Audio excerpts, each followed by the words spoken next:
Okay, in part one, you should have seen how weathering and erosion created sediments and where they ended up. They flowed downhill into the water. And then you could even see there that they started to be compacted and cemented together. You also saw that magma underneath the earth cooling off creates rock. It could cool under the earth and create igneous rock inside the earth, or it could actually erupt in a volcano and create igneous rock above the earth. We're going to look at what forms of energy actually cause those changes to happen on and inside the earth. So to do that, we need to look at a cross section of the earth where you have our three main layers: the core, the mantle, and the outer layer, or the crust. So the crust is just this thin layer that you are on right now, where all of the rock that we study and all of the water is. Underneath that, you have the mantle, which is the biggest layer of the earth. Even if this diagram doesn't show that really well, it is actually much larger than the core or the outer layer. And that is kind of like very warm, flexible rock that is underneath the crust.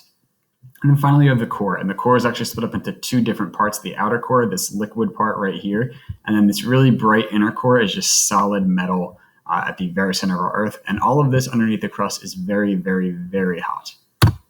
So we're looking at the Earth as a system, and it's actually powered by two energy sources.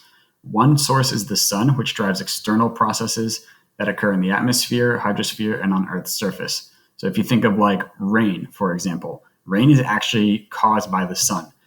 Heat from the sun causes water to evaporate, and then that evaporated water will eventually fall back towards the earth, which is rain. So really, when you think of something like rain, where it's really dark out and rainy, it is actually caused by the energy from the sun.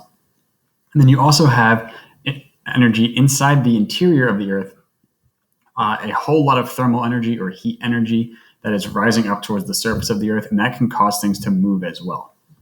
We'll look a lot more at how thermal energy causes things to move and how it actually makes the earth move. But for now, we need to know that those are the two main sources that are going to drive these rock transformations.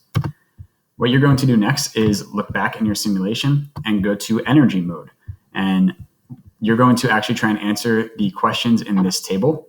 Which energy source forms this material in sediment and magma?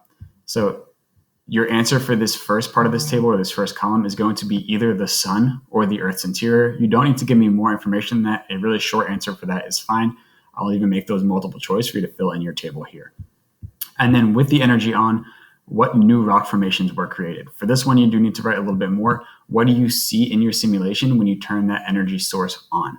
And when I say turn that energy source on, what I mean is going back to your simulation, and in that little sandwich menu over here, you were in process mode. You're going to click it onto energy mode.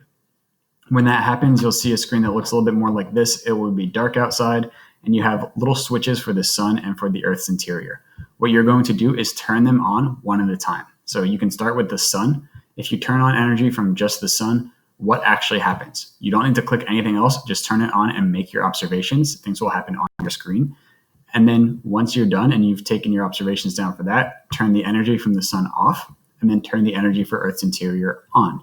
And then you'll see another change of what is actually happening. If you want, when you're done, you can reset both and then turn them both on at the same time to see all the changes happening at once. But for answering your questions and filling out your table with your observations, it's probably going to be easiest to just do them one at a time. Once you're done with that, you're going to move on to take your mastery ticket in the next section. So you'll have a link. A lot of it has to do with what we're doing here today, and some of it is actually review of previous classes.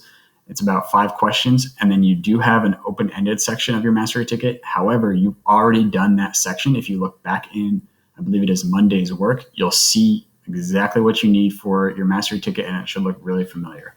So once you are done filling out your work here, you'll go to the next section and make sure that you submit your mastery ticket when you are done, and that is how I'll be counting your work completion for today.